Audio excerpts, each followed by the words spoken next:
Saya geleng-geleng kepala.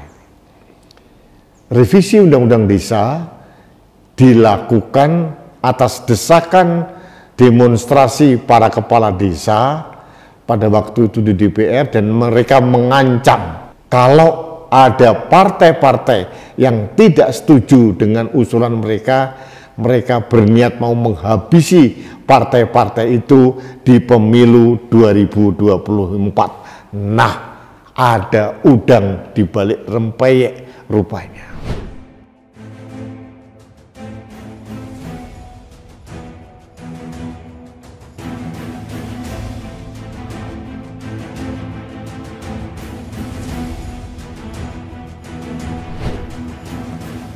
Halo sahabat Indonesia, kita bertemu kembali dalam Opini Rudy. Sahabat Indonesia, di hari libur ini saya tetap menyuguhkan Opini Rudy terkait dengan isu-isu aktual yang ada di negeri kita tercinta. Sebelumnya, kepada sahabat-sahabat saya yang beragama Islam, saya mengucapkan Selamat Idul Adha 1444 Hijriah. Semoga kita menjadi insan muslim yang penuh keikhlasan dan selalu bersyukur atas nikmat Allah Subhanahu wa Ta'ala. Sahabat Indonesia, pada kesempatan ini saya ingin memberikan komentar terkait dengan proses revisi Undang-Undang Desa. Ini sedang digodok di DPR di dalam suatu panitia kerja atau panja, dan kelihatannya sudah mengerucut bahwa akan ada perpanjangan masa jabatan kepala desa di seluruh Indonesia per periodenya menjadi 9 tahun. Wow, bukan hanya itu hadiah dari DPR kepada para kepala desa. Kalau undang-undang ini sudah disahkan, maka akan berlaku serta-merta. Artinya kepala desa yang sekarang otomatis akan menjabat 9 tahun. Apakah hanya itu? Belum. Masih ada lagi hadiah dari DPR, partai politik kepada para kepala desa. Mereka menghadiahkan penambahan dana desa ditambah menjadi 100%. Artinya yang selama ini kurang lebih 1 miliar nanti akan mengucur ke desa 2 miliar per tahun per desa. Wow, saya geleng-geleng kepala. Revisi Undang-Undang Desa dilakukan atas desakan demonstrasi para kepala desa pada waktu itu di DPR, dan mereka mengancam kalau ada partai-partai yang tidak setuju dengan usulan mereka, mereka berniat mau menghabisi partai-partai itu di pemilu 2024. Nah, ada udang di balik rempeyek rupanya. Bagi saya ini pragmatisme elit-elit partai politik untuk kepentingan mereka. Untuk pemilu 2024 mereka sengaja mengambil hati, memanjakan kepala desa, tapi mereka tidak sadar bahwa ini merusak sistem ketatanegaraan kita. Presiden saja hanya menjabat 5 tahun per periode, dan itu pun hanya 2 periode. Demikian pula dengan gubernur, bupati, wali kota. Ini kepala desa diberikan kemuliaan per periode 9 tahun. Saya tidak mengerti bagaimana mereka membuat rencana pembangunan desa per 9 tahun per periode, sedangkan atasan mereka, Pak Bupati, hanya 5 tahun. Jujur saya masih bingung. Bagi saya ini hanya sekedar pragmatisme dari para partai politik di DPR untuk menarik hati para kepala desa, dan mereka ketakutan kehilangan suara, kehilangan kursi kalau mereka tidak menyetujui.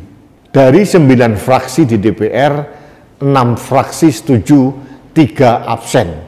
Yang absen adalah Demokrat, PAN, dan Nasdem. Sedangkan yang lain setuju. Bayangkan, alokasi 8,3% dari APBN, kemudian mereka memaksa menambah menjadi 15%. Otomatis ini kenaikan 100% dana desa. Secara tidak langsung DPR yang sekarang ini akan mencetak, memproduksi, mempersiapkan pemimpin-pemimpin yang otoriter di desa-desa di seluruh Indonesia. Kekuasaan itu pasti akan melahirkan otoritarian atau mungkin korupsi yang berjamaah dalam jangka panjang. Itu hukumnya sudah begitu. Semakin lama orang berkuasa, duduk manis di singgasana, mereka akan dimanjakan dengan kediktatoran otoriter dan merasa si maha benar di desa itu. Belum lagi kalau dana desa naik menjadi 100%. Masing-masing desa sekitar 2 miliar per tahun. Yang kemarin saja sudah banyak dana desa yang dikorupsi, apalagi kalau ditambah.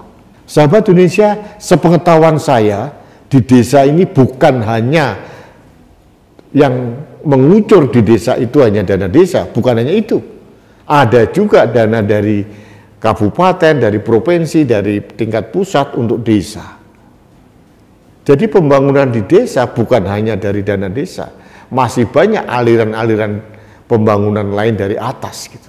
Jadi saya bingung dalam kondisi ekonomi kita yang sedang alarm begini, kita sedang tidak baik-baik saja secara domestik maupun global, DPR seolah-olah memaksa pemerintah untuk mengucurkan dana yang berlipat-lipat. Kalau APBN kita tidak bertambah, berarti ada yang dikorbankan.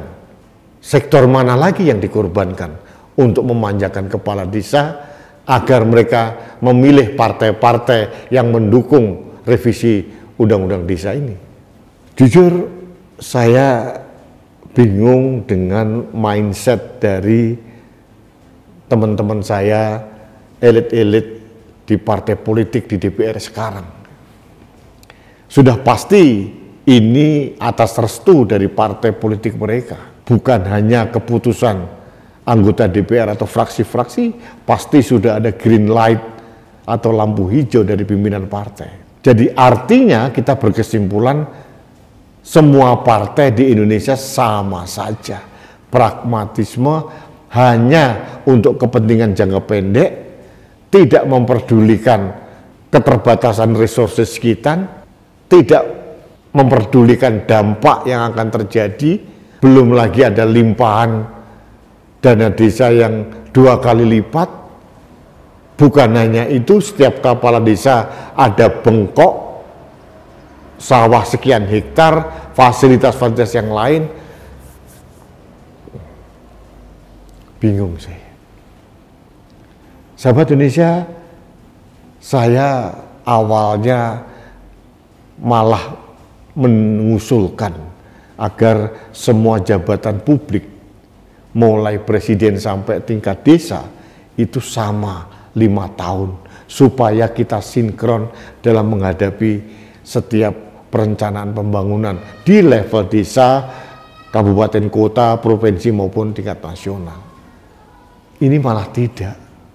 Kemarin mereka sudah punya jabatan 6 tahun, itu pun sudah membingungkan. Sekarang ditambah lagi 9 tahun. Jadi ini jelas-jelas gamblang bahwa partai-partai politik di DPR sekarang sedang ketakutan kehilangan suara di tingkat masyarakat dengan cara menyerap hampir semua tuntutan dari kepala desa.